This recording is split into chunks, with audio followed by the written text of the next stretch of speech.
현우는 40대 중반의 평범한 회사원으로 푸른색 넥타이를 고쳐매며 책상에 쌓인 서류를 정리했어요. 주말에도 어김없이 야근을 하는 현우의 이마에는 주름이 깊게 패여 있었습니다. 컴퓨터 화면에는 마감일이 붉은색으로 표시된 업무들이 가득했죠. 현우는 한숨을 내쉬며 커피를 한 모금 마셨습니다. 휴대폰 화면에는 아내 선영으로부터 온 메시지가 보였어요. 교회 봉사활동을 마치고 집에 늦게 돌아온다는 내용이었습니다. 선영은 30대 후반의 여성으로 맑은 눈동자와 온화한 미소를 가진 신실한 크리스천이에요. 현우가 바쁜 회사 생활에 매진하는 동안 선영은 교회 봉사활동에 열정을 쏟고 있었습니다. 그녀는 매주 토요일과 수요일, 저녁에 교회를 찾아 봉사하며 신앙심을 키웠어요.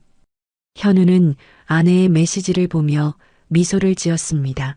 자신은 일에 묻혀 사는 동안 아내가 의미 있는 일을 한다는 사실이 자랑스러웠죠.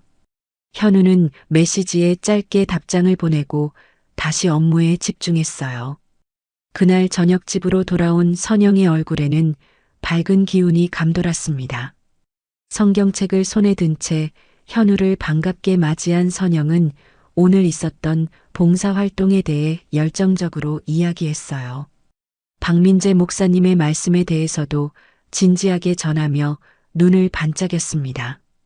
박민재 목사는 40대 중반의 카리스마 넘치는 인물로 따뜻한 미소와 설득력 있는 말투로 신도들의 마음을 사로잡는 분이었어요. 선영은 목사님의 말씀 하나하나를 소중하게 전했고 현우는 고개를 끄덕이며 아내의 이야기를 들었습니다. 다음 날 회사에서 동료들과 점심을 먹을 때였어요. 뉴스에서 어느 유명 목사의 스캔들에 대한 이야기가 나왔습니다. 현우의 동료 중 한 명이 의미심장한 눈빛으로 말했죠. 요즘 교회에서 사고치는 목사들이 많다면서 현우에게 농담처럼 아내가 다니는 교회는 괜찮냐고 물었어요. 현우는 웃으며 손을 저었습니다. 아내가 다니는 교회는 믿을 수 있는 곳이라고 확신했어요. 하지만 동료의 말이 현우의 마음 한구석에 작은 의문을 심어 놓았죠.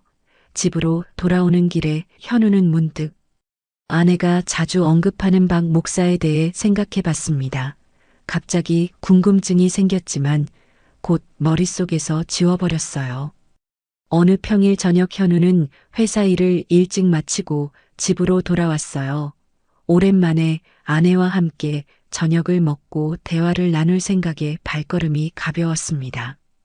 그러나 집에 도착해 보니 선영은 보이지 않았죠.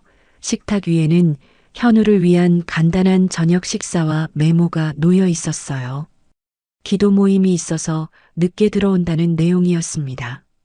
현우는 혼자 밥을 먹으며 텔레비전을 보았어요. 시간이 흘러 밤 11시가 넘었지만 선영은 돌아오지 않았습니다. 걱정된 현우는 선영에게 전화를 걸었지만 연결되지 않았어요. 1시간이 더 지나고 자정이 가까워졌을 때 현관문이 열리는 소리가 들렸습니다.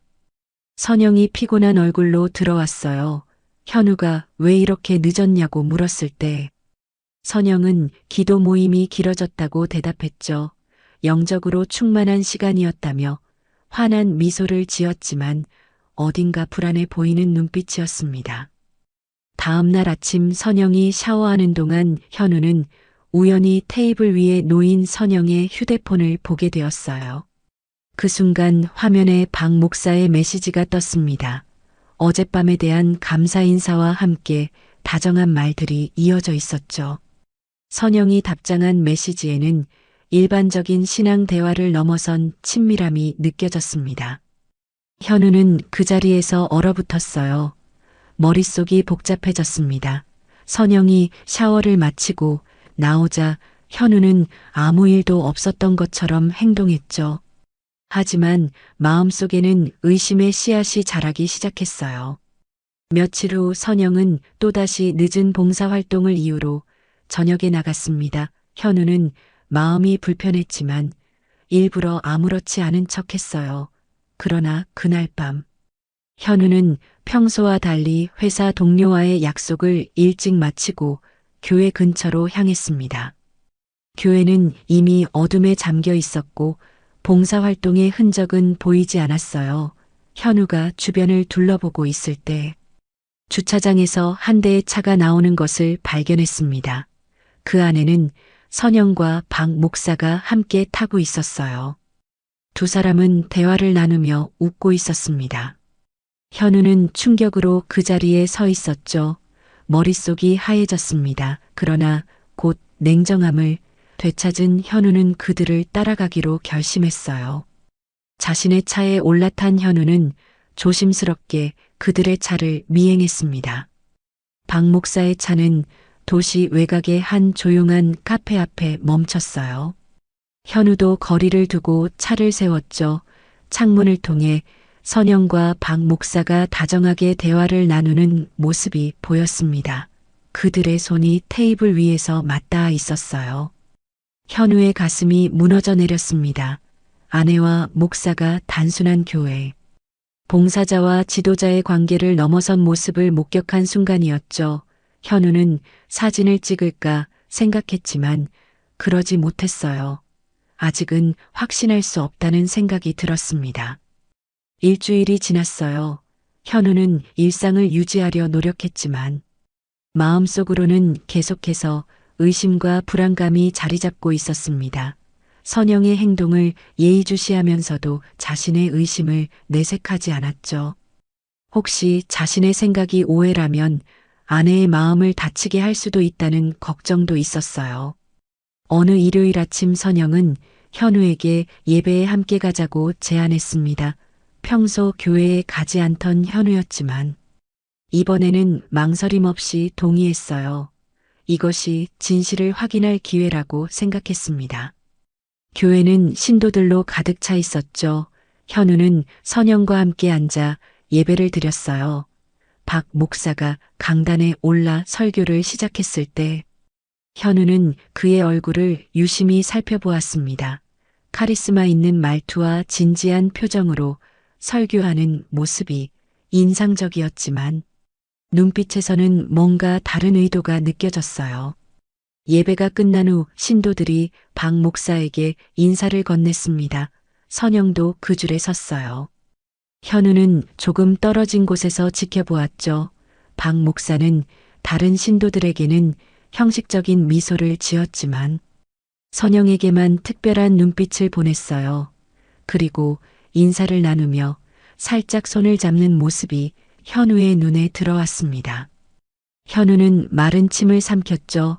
그때 옆에서 두 여성 신도가 작은 소리로 대화하는 것이 들렸어요. 선영 자매님이 목사님과 정말 가까워 늘 따로 시간을 보내는 것 같아.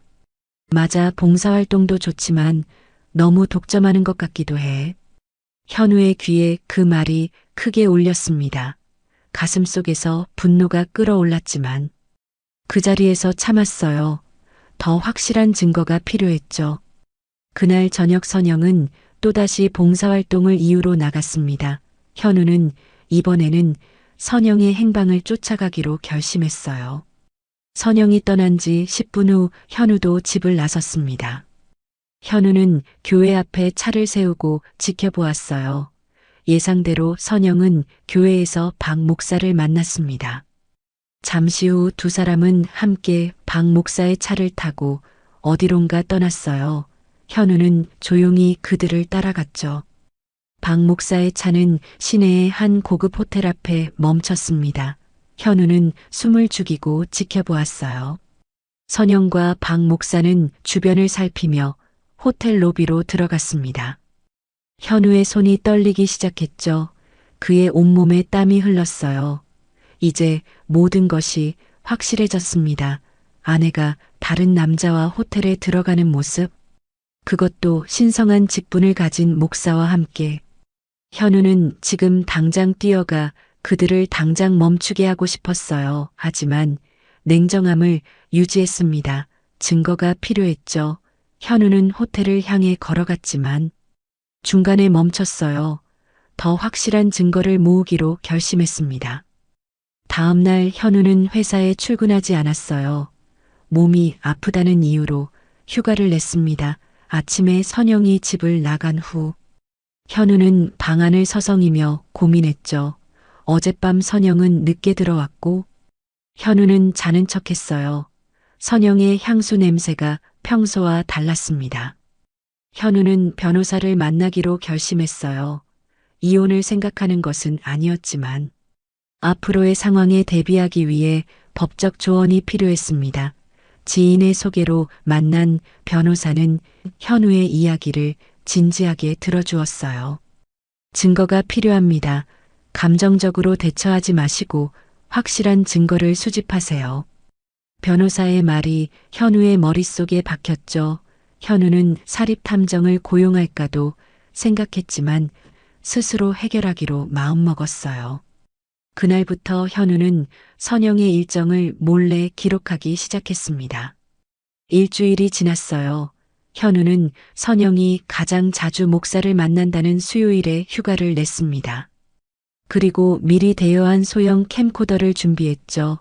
현우는 오후 내내 교회 근처에서 기다렸어요. 예상대로 오후 4시경 선영이 교회에 도착했습니다. 약 30분 후 박 목사도 나타났어요. 두 사람은 주변을 살핀 후 함께 박 목사의 차에 탔습니다. 현우는 그들을 따라갔죠. 차는 지난번과 같은 호텔로 향했어요. 현우는 멀리서 그들이 호텔에 들어가는 모습을 카메라에 담았습니다. 현우는 차 안에서 2시간을 기다렸어요. 머릿속은 복잡했고 가슴은 무너져 내렸습니다.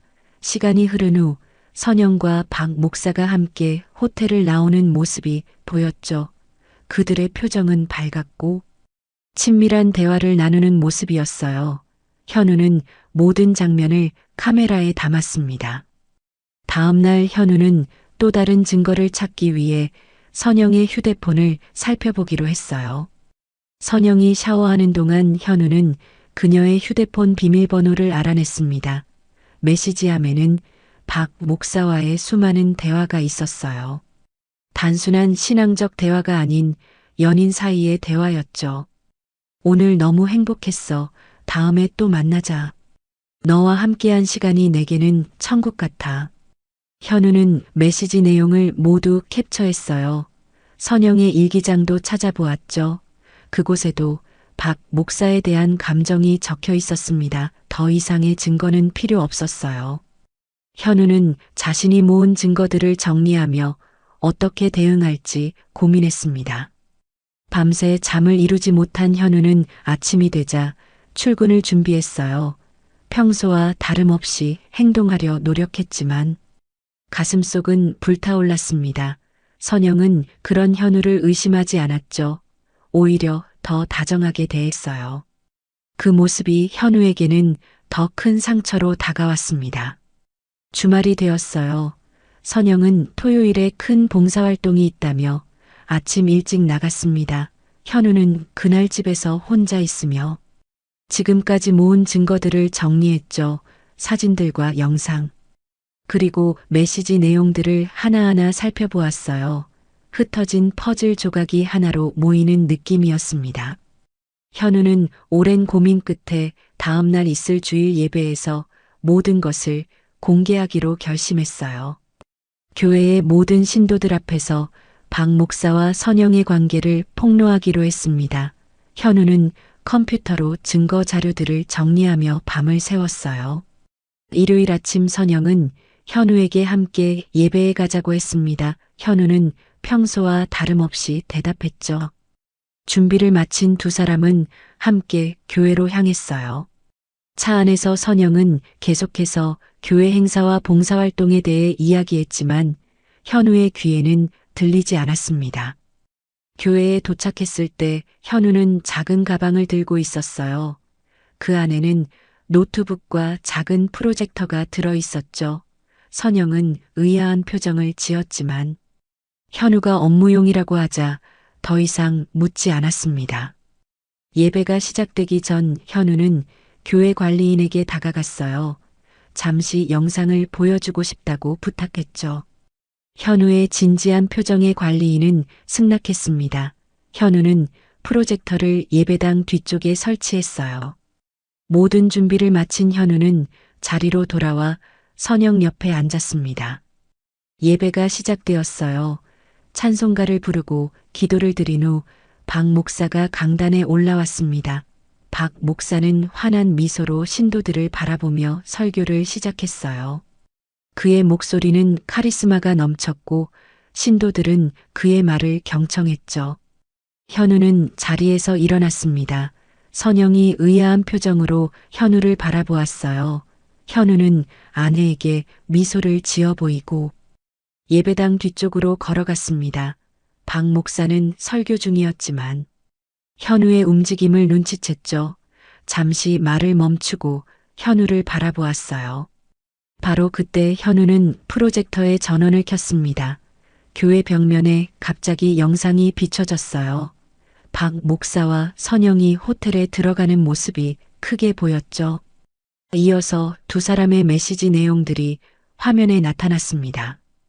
예배당이 순식간에 술렁이기 시작했어요. 신도들은 놀라움과 충격으로 숨을 죽였습니다. 박 목사의 얼굴이 창백해졌죠. 선영은 자리에서 일어나 현우를 바라보았어요. 그녀의 얼굴에는 공포와 당혹감이 가득했습니다. 박 목사는 당황한 표정으로 마이크를 움켜쥐었어요. 신도들 모두 이제 그를 바라보고 있었습니다. 그의 목소리가 떨렸죠. 이것은 오해입니다. 저는 선영 자매님과 순수한 신앙적 관계만을 유지했어요. 저를 믿어주십시오. 하지만 화면에는 계속해서 두 사람의 친밀한 모습이 비춰지고 있었습니다. 현우는 프로젝터 옆에 서서 차분하게 말했어요. 제 아내와 박 목사의 관계는 순수한 신앙이 아닙니다. 여러분이 보시는 것처럼 그들은 신성한 결혼의 약속을 저버렸어요. 목사라는 하늘의 사역자로 높임받는 분이 오히려 다른 사람의 가정을 파괴했습니다. 선영은 눈물을 흘리며 현우에게 다가왔어요. 그녀의 얼굴은 창백했죠. 현우 제발 이러지 마, 내가 설명할게. 현우는 냉정한 표정으로 아내를 바라보았습니다. 그의 눈에도 눈물이 고여 있었어요. 더 이상 설명할 것이 없어. 이미 모든 것이 명백해. 예배당은 완전히 혼란에 빠졌습니다. 일부 신도들은 분노하여 소리를 지르기 시작했고 또 다른 이들은 박 목사를 바라보며 설명을 요구했어요. 장로들이 급히 모여 박 목사에게 다가갔습니다. 박 목사는 여전히 변명하려 했지만 증거는 너무나 명백했어요. 한 장로가 마이크를 가져갔습니다. 모든 신도 여러분, 오늘 예배는 여기서 마치겠습니다. 박 목사님은 당분간 설교를 중단하게 될 것이며 교회 내부적으로 이 사안을 조사하겠어요. 모두 침착하게 귀가해 주시기 바랍니다. 혼란 속에서 신도들이 하나둘 예배당을 떠나기 시작했어요. 많은 이들이 현우에게 다가와 위로의 말을 건넸습니다. 일부는 선영을 비난하는 시선으로 바라보았죠. 박 목사는 장로들에게 둘러싸여 교회 사무실로 안내되었어요. 선영은 현우 앞에 무릎을 꿇었습니다. 그녀의 얼굴은 눈물로 범벅이 되었어요. 용서해줘. 내가 잘못했어. 다시는 이런 일이 없을 거야. 우리 가정을 지키자. 현우는 천천히 고개를 저었습니다. 그의 눈에서도 눈물이 흘러내렸어요. 이미 늦었어. 나는 더 이상 당신을 믿을 수 없어. 모든 것이 끝났어. 현우는 프로젝터를 챙겨 예배당을 나섰습니다. 선영은 그 자리에 무릎을 꿇은 채 울음을 터뜨렸어요. 신도들 사이에서 수군거림이 계속되었죠. 현우는 뒤도 돌아보지 않고 교회를 빠져나왔습니다. 차에 오른 현우는 핸들을 꽉 움켜쥐었어요. 가슴이 무너져 내리는 느낌이었지만 동시에 무거운 짐을 내려놓은 듯한 해방감도 느껴졌습니다. 그는 시동을 걸고 천천히 교회를 떠났어요. 앞으로 어디로 가야 할지 아직 정하지 못했지만 한 가지는 확실했습니다. 더 이상 거짓된 삶은 살지 않겠다는 결심이었죠. 그로부터 일주일이 지났어요. 현우는 친구의 집에 머물고 있었습니다. 휴가를 내고 회사에 나가지 않았죠. 선영에게서 온 수십 통의 메시지와 전화는 모두 무시했어요. 그녀는 용서를 구하며 다시 시작하자고 애원했지만 현우의 마음은 이미 멀어져 있었습니다. 변호사를 만난 현우는 이혼 절차를 시작했어요. 모든 증거를 바탕으로 유리한 조건으로 진행될 수 있었죠. 현우는 집과 재산을 정리할 생각이었습니다. 새로운 출발을 위해 모든 것을 뒤로하기로 결심했어요. 교회에서는 큰 변화가 있었습니다. 박 목사는 사임했고 교회는 임시 목사를 초빙했어요. 많은 신도들이 교회를 떠났고 분위기는 어수선했죠. 현우의 폭로는 그 지역 교회 사회에 큰 파문을 일으켰습니다. 현우의 휴대폰이 울렸어요. 선영이었습니다. 현우는 한참을 망설이다 전화를 받았죠. 현우 한 번만 만나서 이야기하자 제발. 현우는 깊은 한숨을 내쉬었어요. 감정이 사그라들고 이제는 냉정함만 남아 있었습니다. 만나서 무슨 이야기를 더 하겠어. 이미 모든 것은 끝났어. 선영의 흐느끼는 소리가 들렸죠. 내가 정말 잘못했어. 용서해줘. 우리 다시 시작할 수 있어. 박 목사님과는 완전히 끝냈어. 현우는 그 말에 쓴웃음을 지었어요. 목사님이라고 여전히 부르는군 당신에게. 그 사람은 여전히 존경의 대상인가 보지. 현우의 마음은 굳게 닫혀 있었습니다. 선영의 애원에도 불구하고 그는 더 이상 마음이 움직이지 않았어요. 긴 대화 끝에 현우는 마지막으로 말했죠. 변호사를 통해 연락하게 남은 절차는 법적으로 진행하겠어. 다시는 연락하지 마. 통화를 끊은 현우는 창밖을 바라보았습니다. 가을 하늘이 맑았어요. 문득 그는 오랫동안 자신의 삶이 얼마나 거짓 속에 갇혀 있었는지 깨달았죠. 아내의 배신은 고통스러웠지만 이제 자유로워질 시간이라고 생각했습니다. 현우는 짐을 꾸렸어요. 잠시 도시를 떠나 바닷가에 있는 작은 펜션에서 시간을 보내기로 했습니다. 마음의 정리가 필요했죠. 운전하는 내내 현우는 지난 시간들을 돌아보았어요. 자신이 너무 일에만 몰두한 것은 아닌지, 아내에게 소홀했던 건 아닌지 그런 생각도 들었습니다. 하지만 어떤 이유도 배신을 정당화할 수는 없었죠. 바다에 도착한 현우는 썰물이 빠진 해변을 걸었어요. 차가운 바닷바람이 얼굴을 스쳤습니다.